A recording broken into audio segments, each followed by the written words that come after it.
Hello friends, আমাদের সবার জীবনে অনেক সময় এমন কিছু কোইন্সিডেন্স বা ইত্তেফাক ঘটে যেগুলি দেখলে মনে হয় দুজন আলাদা আলাদা মানুষের মধ্যে এত মিল কি করে হতে পারে। তাহলে কি এটা শুধুই ইত্তেফাক বা কোইন্সিডেন্স, নাকি বিধাতার দ্বারা আগে থেকে লিখে দেওয়া ঘটনা? আজকের ভিডিওটিতে আমি আপনাদের এইরকম কিছু ঘটনার কথা বলবো যেগুলি দেখে আপনাদের মনেও প্রশ্ন জাগবে যে এইগুলি কি সত্যিই কোইন্সিডেন্স নাকি অন্য কিছু। তাই আপনাদের অনুরোধ করব ভিডিওটি পুরো দেখবেন। আমি গ্যারেন্টি দিচ্ছি ভিডিওটি আপনাদের অবশ্যই ভালো লাগবে। আর তাই ভিডিওটি দেখার পর লাইক ও শেয়ার করতে ভুলবেন না।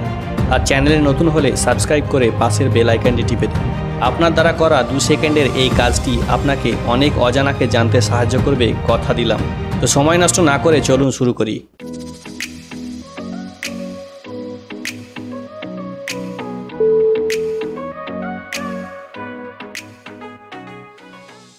1.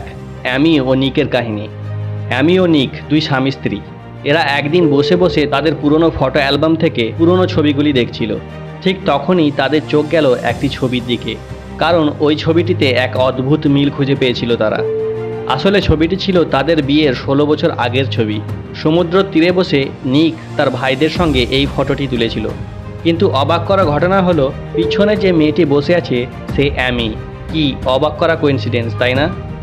আলাদা আলাদা শহরে বাড়ি হওয়া সত্ত্বেও তাদের একই জায়গায় বেড়াতে যাওয়া, তারপর সেখানে একই ছবিতে ফ্রেমবন্দি হওয়া, পরবর্তীতে অ্যামির বাবার ফ্যামিলি নিয়ে নিকের শহরে চলে আসা, তাদের প্রেম হওয়া ও বিয়ে করা, এই সব কিছুর মধ্যে এত মিল আছে যে দেখে মনে হয় এই সব কিছুই কারো দ্বারা ঘটানো হয়েছে।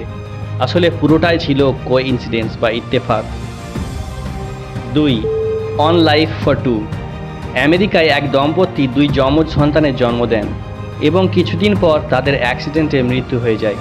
এরপর তাদের 2 সন্তানকে অনাথ আশ্রমে নিয়ে যাওয়া হয়, যেখানে তাদের 2 ভাইকে 2টি আলাদা আলাদা পরিবার অ্যাডপ্ট করে নেয়।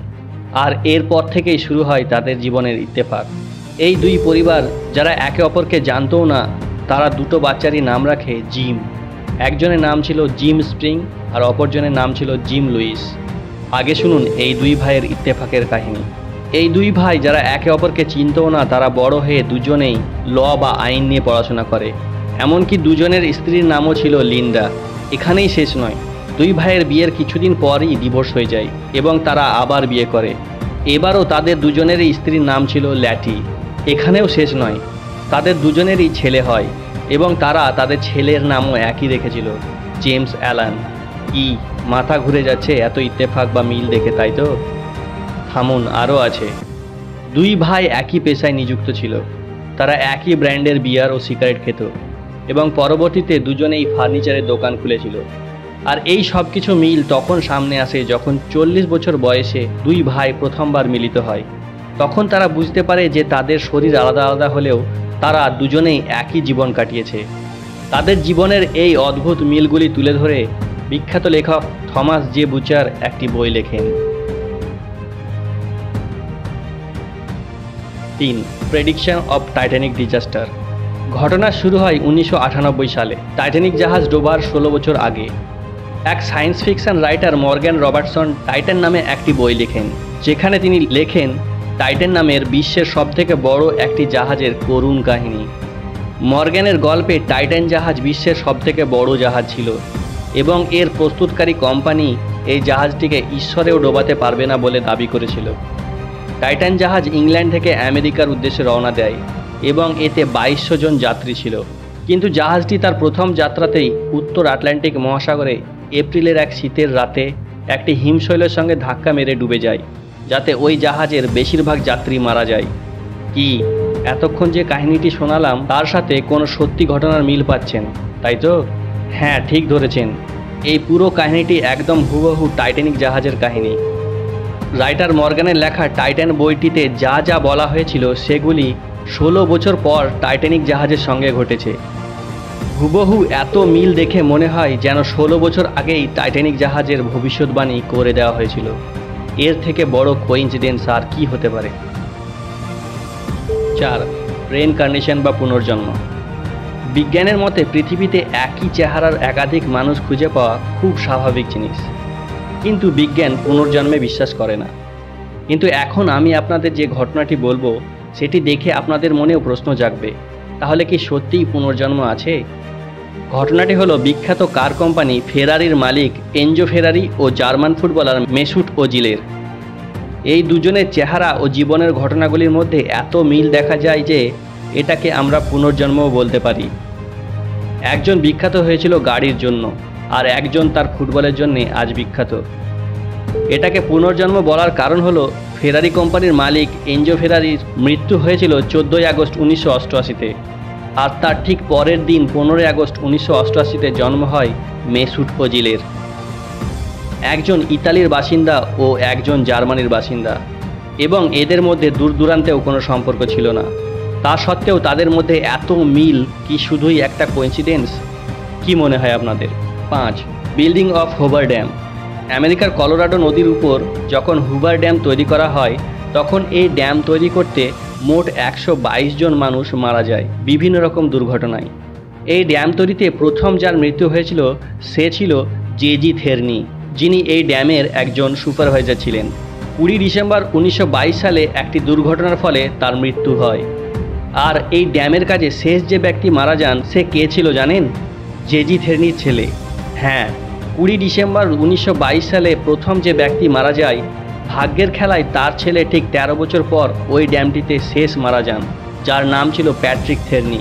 আর অবাক করার মতো ঘটনা হলো সেই দিনটিও ছিল 20 ডিসেম্বর। কি অদ্ভুত কোইন্সিডেন্স, তাই না? 6. Twin death.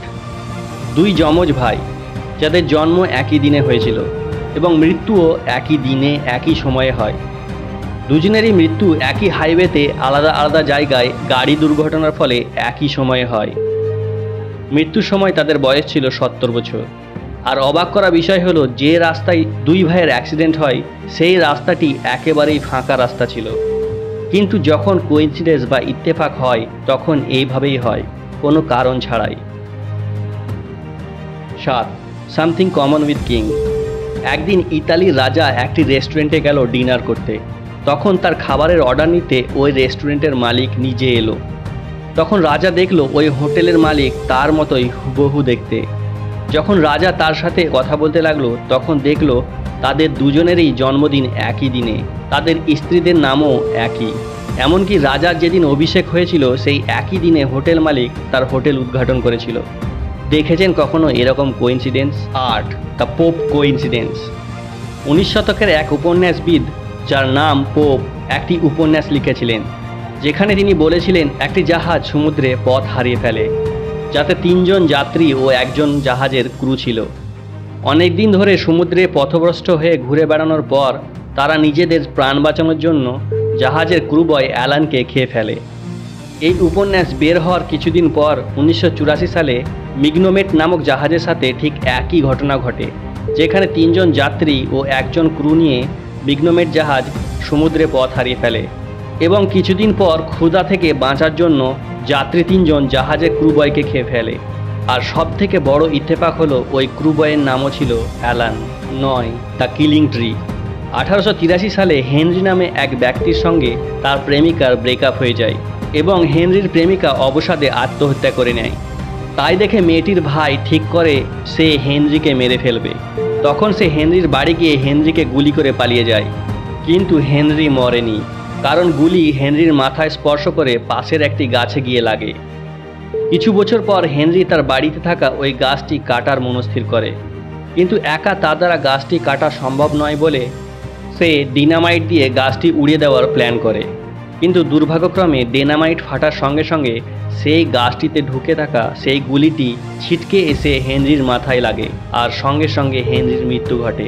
তার প্রেমিকার ভাইয়ের করা যে গুলিটি তার প্রাণ নিতে পারেনি, সেই গুলিটিতেই কয়েক বছর পর তার মৃত্যু হয়। এই কোইন্সিডেন্সটি দেখার পর অনেকেই হলিউডের সিনেমা ফাইনাল ডেস্টিনেশনের কথা মনে পড়ে যেতে পারে। তো ফ্রেন্ডস, এগুলি ছিল এমন কিছু কোইন্সিডেন্স বা ইত্তেফাক যেগুলি নিশ্চয় আপনাদের অবাক করে দিয়েছে। যদি ভিডিওটি ভালো লেগে থাকে তাহলে লাইক ও শেয়ার করে দেবেন। আর এতগুলি ঘটনার মধ্যে কোন ঘটনাটি আপনাদের সবথেকে বেশি ভালো লাগলো সেটি কমেন্ট করে অবশ্যই জানাবেন। আজকের মতো এখানেই শেষ করছি। ভালো থাকুন, সুস্থ থাকুন। Bye bye.